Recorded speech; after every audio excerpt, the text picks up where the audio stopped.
Shalom saudara, mari kita akan mulai prayer, kita berdoa. Bapa di sorga, kami bersyukur atas sepanjang hari ini Tuhan telah mempertemukan kami di dalam ibadah prayer meskipun online. Tuhan berkati di dalam nama Tuhan Yesus. Amin.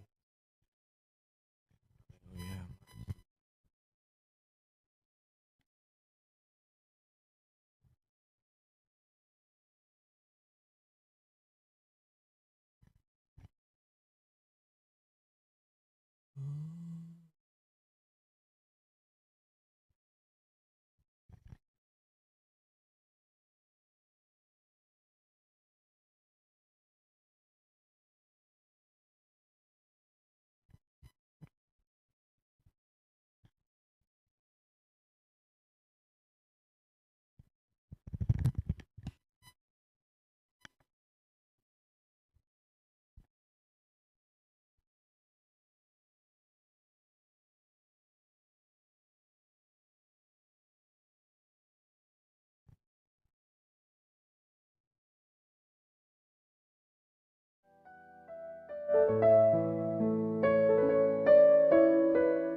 Yamu pimpin langkahku setiap waktu dan berjalan dalam roh-Mu. Nyatakan Tuhan, nyatakan Tuhan kemuliaan-Mu dan berjalan denganku, karena Engkau besertaku. Sekarang ku berjalan, kami tahu Tuhan, ku tahu Tuhan, pimpin langkahku dengan kasih karunia-Mu.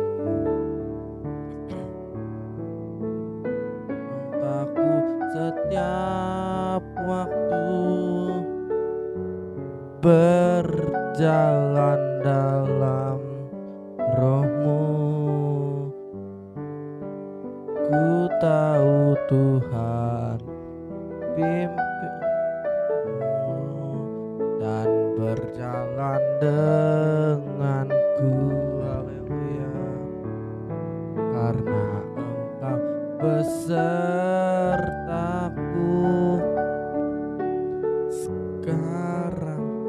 Sekarang ku berjalan, kami perlu Tuhan.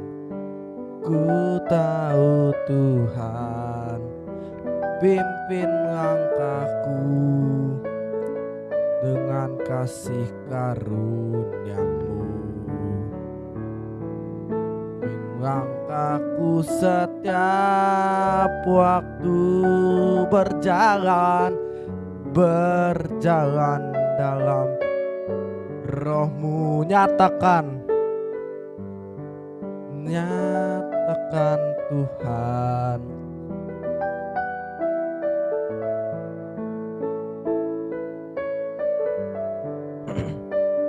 haleluya. Katakan, nyatakan Tuhan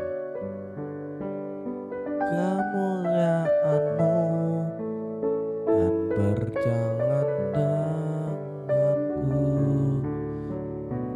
Nyatakan Tuhan kemuliaan-Mu dan berjalan denganku. Haleluya, mari sembah Dia.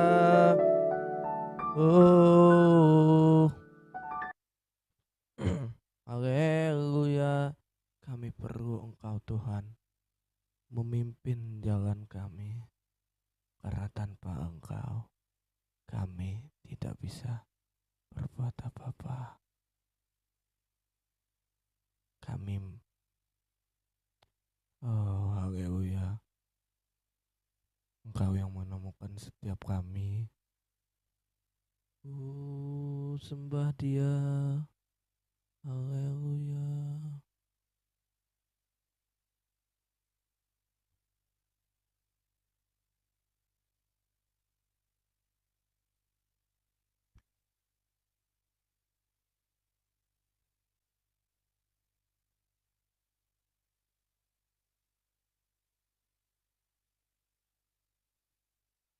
Haleluya. Mari kita bersyukur. Kami bersyukur Tuhan. Kami bersyukur Bapa. Oh,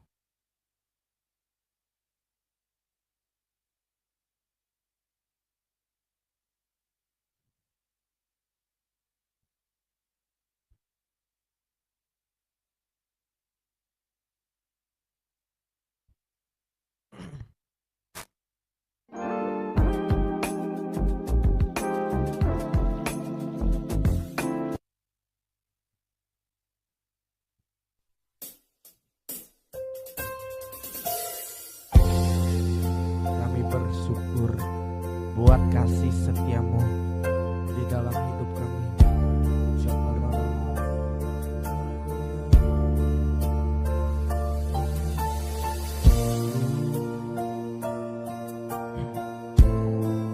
Katakan,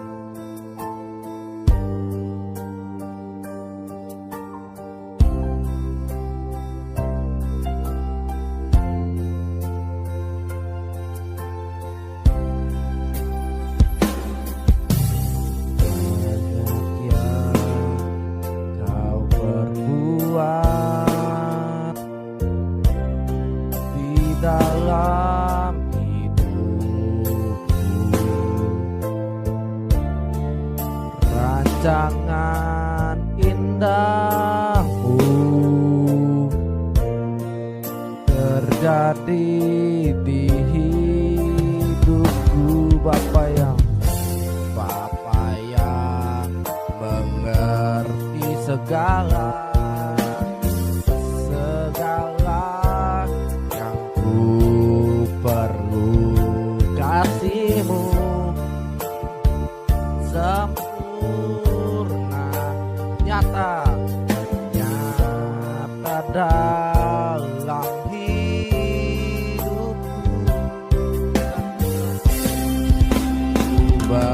Bersyukur Bapa, ku bersyukur Tuhan buat kasih setiamu di dalam hidupku. Ku bersyukur Tuhan, ku bersyukur Bapa, ku bersyukur Tuhan buat kasih setiamu di dalam hidupku. Ku bersyukur Tuhan.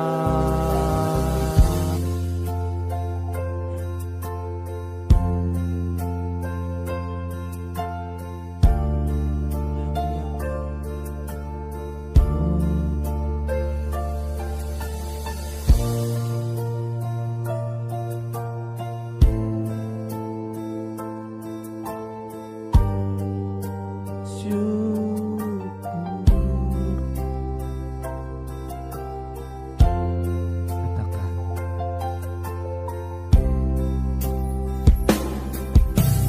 banyak yang kau perbuat di dalam hidupku. Sebab rancangan indahmu terjadi di hidupku. Bapa yang mengerti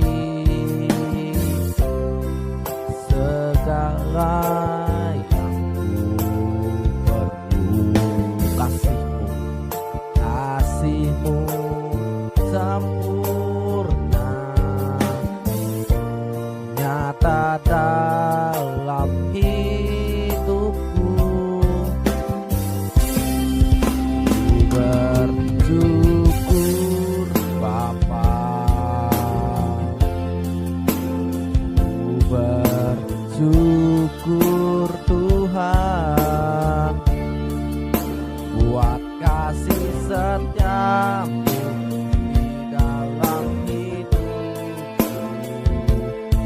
bersyukur.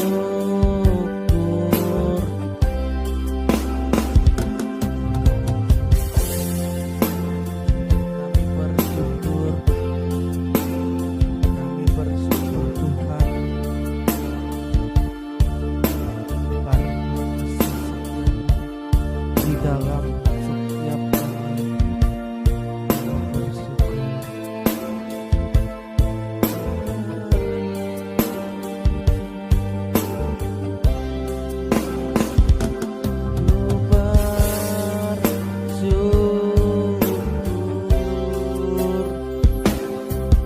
Tuhan, haleluya.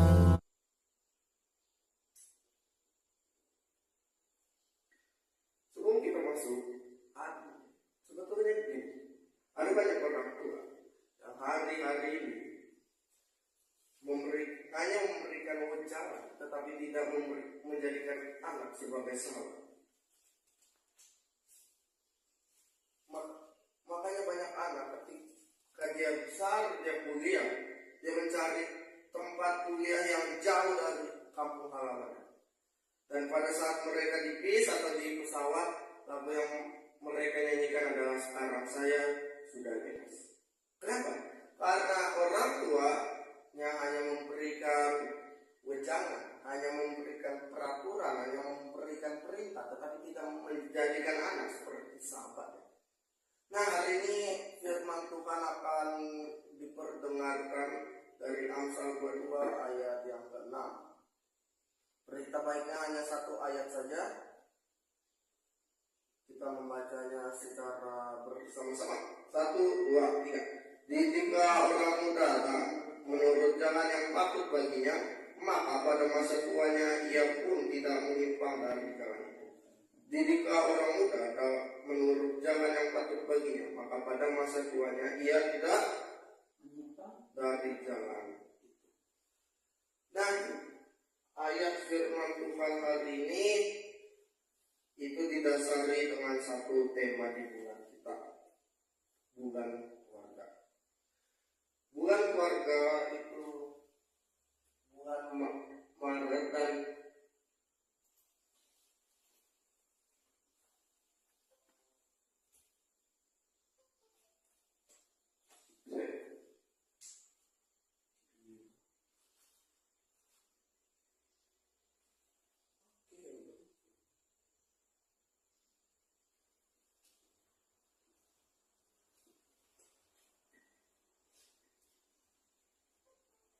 ada 3 bulan sebetulnya. Dua. Yang pertama itu bulan keluarga, Maret. Nah, yang kedua bulan berdoa bagi bangsa.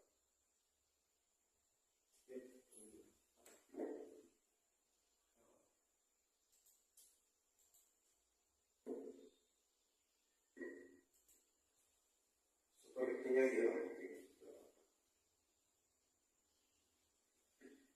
kan usah saya.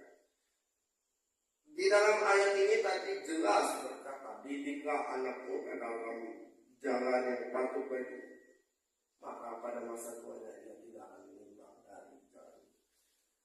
Yang menjadi penekanan di sini ketika Salomo berkata, didiklah anak muda, orang muda, youth, menurut jalan yang patut baginya. Kalau di dalam slide tadi apa ya? Oke, sepertinya saya ingat. Dia jelas berkata didik menurut jalan yang patut baginya. Di awal tadi aku sudah bilang banyak orang tua yang hanya memberikan wejangan, tahu wejangannya? Seperti hanya don't do it. Sama halnya yang terjadi di dalam jemaat Kolose. Kita membuka Kolose, Kolose pasal yang kedua. Kolose 2.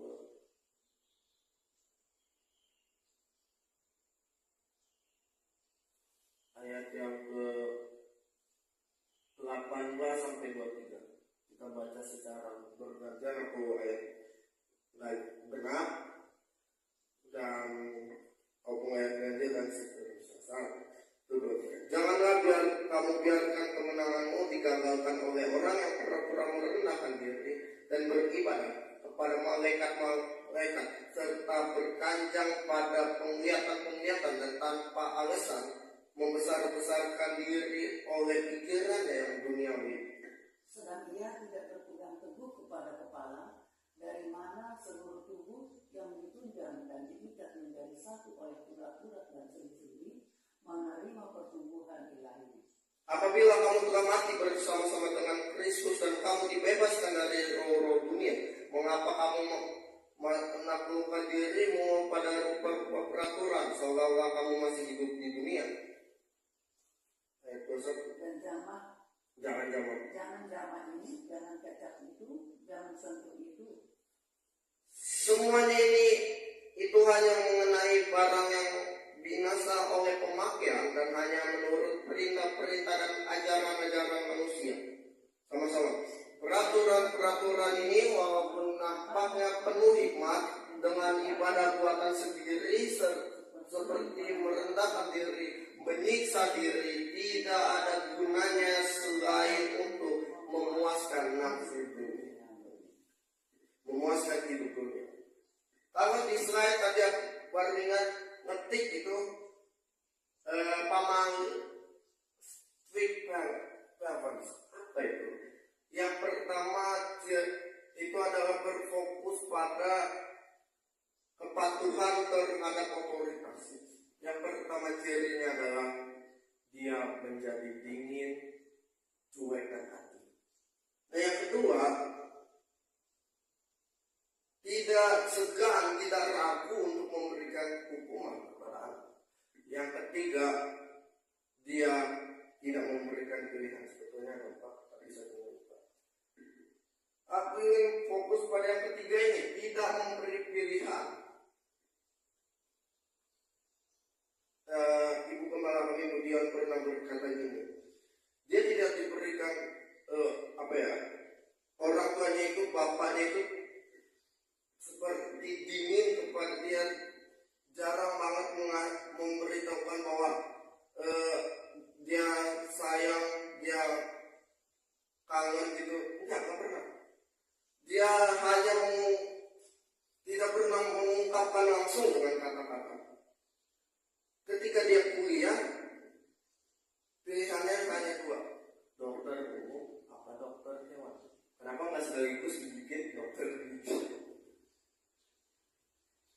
Ayat kita jelas berkata apa tadi? Jangan kemenanganmu digagalkan oleh orang yang kurang berlaku. Dan aku juga mau membahas tentang, ada yang pernah dengar pamali kan? Waktu SD itu sering banget dibilang, dulu nggak lu ya. Kamu kalau tengkurap salah satu anggota keluarga kamu mati, kalau kamu ada dengar suara itu ambulan ngiung, apalagi kalau orang meninggal, tutup kepala kamu. Kenapa? Karena ketika orang itu meninggal, rohnya masih ada dan itu akan kena. Dulu iya aja sih, tapi ketika sekarang jangan. Karena ayat kita berkata jangan kemenanganmu digagalkan oleh orang yang pura-pura merendahkan diri. Setan menyuruh siapapun untuk menggagalkan kemenangan kita. Setan memerintahkan siapapun untuk menggagalkan kemenangan kita. Ayat 19, serta sedang ia tidak berpegang teguh kepada kepala. Kepala itu kayaknya huruf besar kan? Kristus. Dia nggak berpegang pada Kristus, dari mana seluruh tubuh yang ditunjang dan diikat menjadi satu oleh urat-urat dan sendi-sendi menerima pertumbuhan ilahnya. Apabila kamu telah mati bersama-sama dengan Kristus dan dibebaskan dari roh dunia. Mengapa kamu menaklukkan dirimu pada rupa-rupa peraturan seolah-olah kamu masih hidup dalam dunia?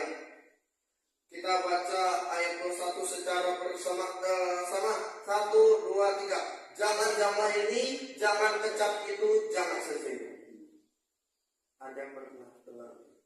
Kalau gigi copot, copotnya di bagian atas, lemparnya ke bawah.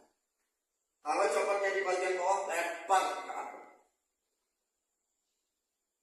Kenapa tak? Biar cepat gitu. Ya, itu jelas mengatakan jangan jamah ini, jangan kecap itu, jangan sesuai. Banyak orang tua berkata, jangan makan itu. Kenapa? Habis kena berhala setan itu. Jangan main ke sana. Kenapa? Lu kalau malam-malam main sampai maghrib, setan ngambil lu, buat. Loh, setan di sana ketawa dong. Wah, betul ya. Kita membuka dalam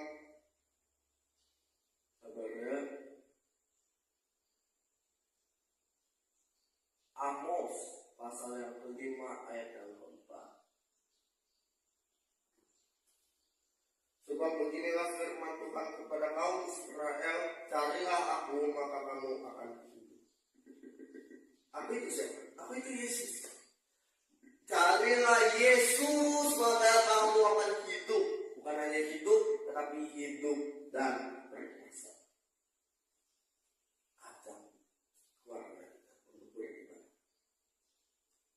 Ajak anak saudara, anak atau cucu atau siapapun untuk beribadah.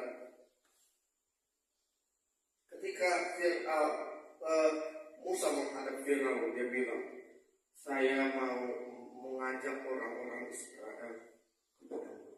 Iya, tapi jangan lama. Jangan terlalu jauh. Maksudnya apa gitu? Jangan terlalu jauh engkau mengenal Allah Israel, Allah Ishak, Allah Abraham, Ishak dan Yakub.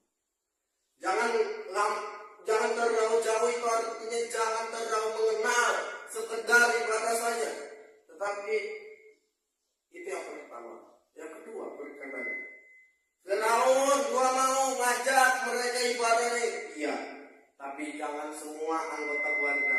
Lu aja jangan ajak anak atau bini lu. Jangan ajak keluarga sendiri.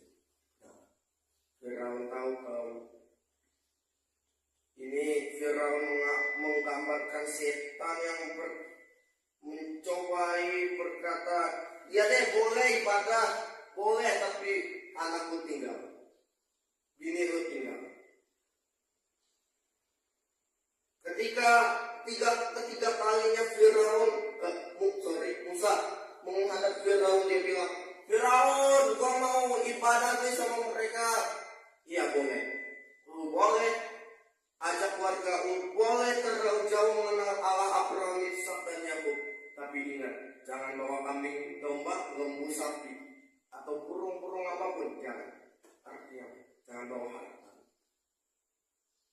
Loh, tapi kan gini loh, persembahan itu pada zaman dulu itu dari mana sih? Dari korban bahaya. Artinya dia tidak memperkenankan untuk membawa harta untuk dipersembahkan. Mereka Firaun tahu kalau dia nggak bawa hartanya, dia akan pada saat ibadah gitu. Aduh, kompor di rumah masih selesai worship, selesai doa, ya Tuhan di dalam nama Tuhan Yesus kami berdoa, amin. Pas selesai doa, aduh kompor di rumah mati belum ya? Udah mati belum ya? Aduh, HP gua gimana ya di rumah, udah selesai ngecas belum? Anjing gua gimana? Udah makan belum? Aduh, itu pikirannya kemana-mana. Jangan terlalu jauh. Yang pertama, Firaun mengatakan jangan ajak keluarga. Yang ketiga, jangan bawa harta atau lembu sapi atau apa untuk dipersembahkan. Karena Firaun tahu kalau mereka nggak bawa itu, di mana kamu berada di situ hatimu. Nah, kita membuka ayat di dalam Pemayu kemarin, pasal yang kedua, kita membaca dari ayat 1 aja biar bersama dengan keluarganya. Ayat yang ke-19 sampai ayat yang ke-20, dan dilanjut ayat 2. Dan berjalanlah keduanya sama-sama dong. 1, 2, 3. Dan berjalanlah keduanya sampai tiba-tiba ketika mereka masuk memperlah seluruh kota itu, karena mereka dan perempuan berkata, "Mau nikah itu?" Tetapi ia berkata kepada mereka, "Jangan sebut aku Naomi, sebutlah aku Mara, sebab yang Maha Kuasa telah melakukan yang baik." Apa kata? Jangan sebut aku. Sebut aku Mara. Kenapa? Tuhan telah melakukan yang baik. Terus jangan ada ajaran ini di rumah ataupun saat Bapak. Jangan ada ajaran Tuhan melakukan yang baik, Tuhan memberikan badai. Badai itu bukan datang dari Tuhan. Badai itu datang dari setan. Tetapi ada kalanya Tuhan mengizinkan kita melewati yang baik. Kita untuk mendatangkan kebaikan. Roma 8 ayat 8. Allah turut bekerja dalam segala perkara untuk mendatangkan kebaikan. Rut 2 ayat yang ke 8. Kita baca secara bergantian. Sesudah itu berkata Boas kepada Rut, "Dengarlah dahulu anakku, tidak usah pergi memungut jelai di ke ladang lain, dan tidak usah juga kau pergi dari sini, tetapi dekat pengerja-pengerjaku perempuan." Lihat saja teladan yang sedang disabit orang itu, ikutilah perempuan-perempuan itu dari belakang, sebab aku telah memesankan kepada pengerja lelaki, "Jangan mengganggu engkau. Jika engkau haus, pergilah ke tempayan-tempayan dan minumlah air yang dicedok oleh pengerja-pengerja itu." Lalu sujudlah Rut menyembah dengan mukanya, maksudnya dia sujud gitu, tersungkur, menyembah dengan mukanya ke tanah dan berkata kepadanya, "Mengapa aku mendapat belas kasihan daripadamu sama-sama, sehingga Tuhan memperhatikan aku, padahal aku ini seorang asing." Ini menggambarkan apa yang Yesus berbuat. Ayat 8 kita kembali, "Sesudah dengar anakku, tidak usah engkau pergi memungut jelai ke ladang lain." Artinya apa? Engkau usah pergi ke Allah lain. Engkau usah beribadah kepada berhala-berhala, kepada Allah yang lain. Kenali Allah yang sesungguhnya, Allah yang benar, Allah Ishak, Allah Abraham, Ishak dan Yakub. Kenali Allah yang sesungguhnya yang mati di kayu salib. Ayat 9 berkata, "Jika engkau haus, pergilah ke tempayan-tempayan dan minumlah air yang dicedok oleh pengerja-pengerja.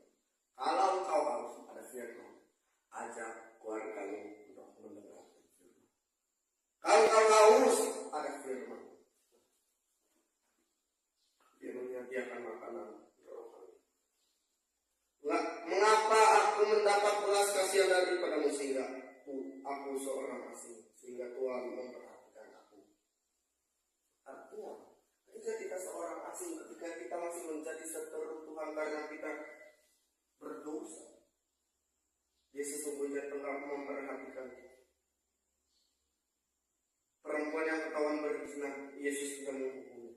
Dia berkata, "Perempuan, nggak ada yang menghukum kau, nggak ada yang." Dan berkata Yesus, "Aku tidak pergi dan berdosa." Yang pertama kalian pergi adalah jadilah sahabat bagi anak. Ketika kau mendengarkan firman, jangan pergi sendiri. Yang kedua adalah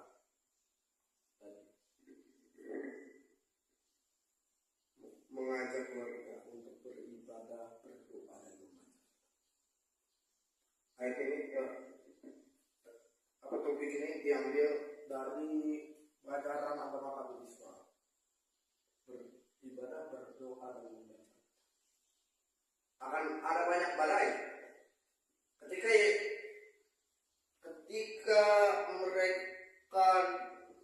Ketika Petrus berjalan di atas perahu, katakan Tuhan lawankan ada banyak. Tetapi terkadang ada banyak hal yang Tuhan izinkan terjadi. Tuhan izinkan kita melewati, tetapi ada pertolongan pada waktunya.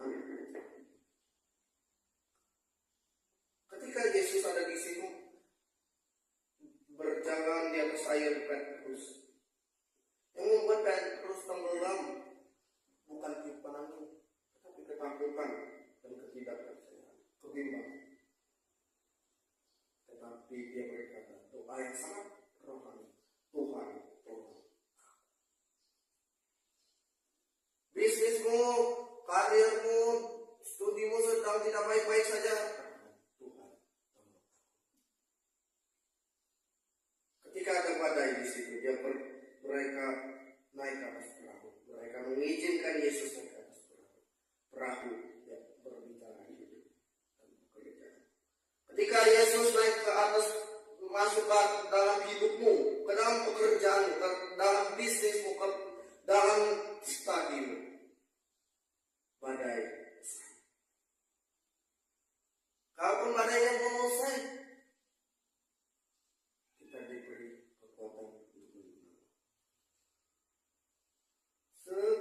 Segala perkara dapat ditanggung di dalam Dia yang memberi kekuatan serta penghiburan diberikan Tuhan padaku. Tiap hari aku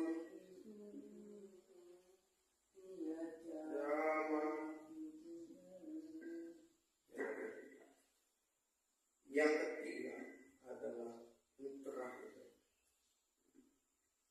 Jangan hanya memberi ucapan, tetapi jadilah sebagai orang yang dapat dipercaya kepada Tuhan.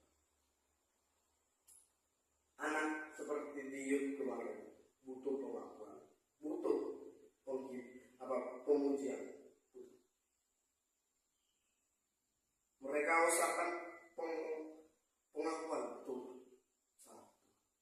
Kisah Rasul pasal 2 ayat 14. Ini yang lupa tadi mengajak keluar ini.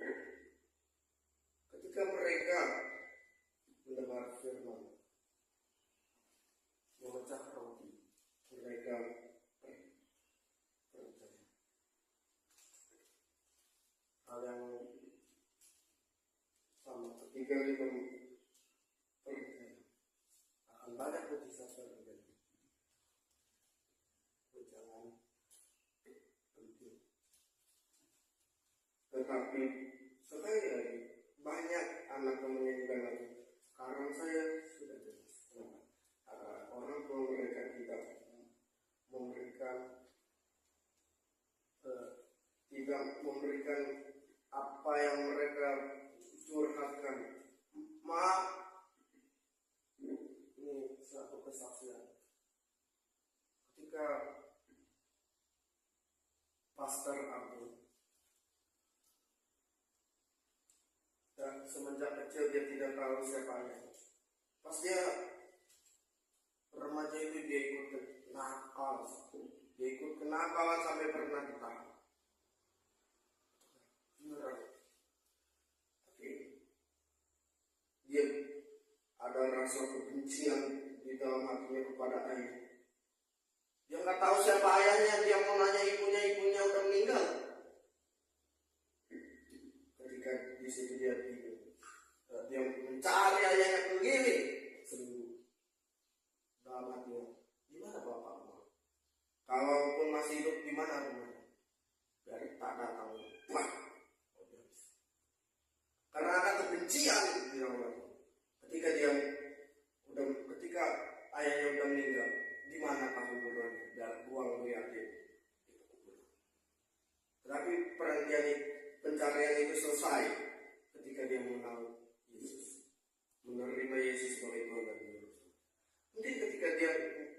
masih dalam kebencian, masih hidup dalam kebencian, dia tidak akan pernah ada untuk berkhotbah pada melayani Tuhan, menjadi seorang pelita. Pengenalan akan Tuhan mengubahkan hidupnya ketika dia mencari wajahnya. Dia mengenal sosok Bapa yang lain dengan Bapa yang tidak boleh meninggalkan. Amin. Ku pandang wajahmu dan berseru, pertolonganku datang darimu.